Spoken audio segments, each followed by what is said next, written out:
we do not assume that when we bring somebody on that we think they're awesome.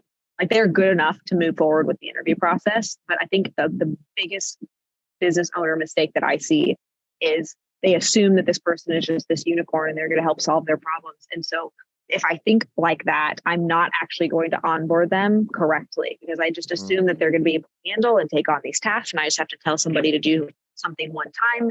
And I don't have to document that I asked them to do it in this way or for them to save the passwords. So now all of a sudden I'm key man dependent upon this person that I spent so much time onboarding, even though they didn't really properly onboard them, that I don't want to have to do all of that a second time. So then I'm just going to keep this underperformer with me for the long haul because I don't want to have to redo this process. And so I never assume that somebody's going to be great and set up the training process so that if I had to fire them in 3 weeks from now, I wouldn't feel like this massive sense of disappointment because I just wasted all this time. Well, and guess what? Most people who hire feel responsible for hiring a bad hire. And they sometimes would rather that their ego gets in the way of letting the person go and saying, hey, it was a bad choice. And 100%. So they keep them in the organization because they don't want to look bad or they don't want to have to do it again. So I love it. This happens all the time in real estate. We let the agents stay in our world, even though we know they're absolutely a disaster, but that we allow the dysfunction of them staying in our world because we're like, what's it hurt us? We'll just leave them there. But it's very problematic to have bad people in your organization.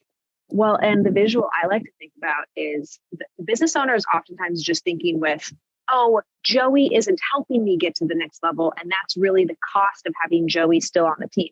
That's not just the cost. The real cost is you have a team that you've casted this vision. Like, let's use a visual for a second. Yeah. You've casted this vision that you're lifting this huge, massive, freaking 1,000-pound boulder up a hill. If you have a 10-person team, and you're assuming all 10 of you are exerting just as much energy and effort pushing this boulder up a hill, you're not even certain that you're going to get there, but you've convinced all these people that you will.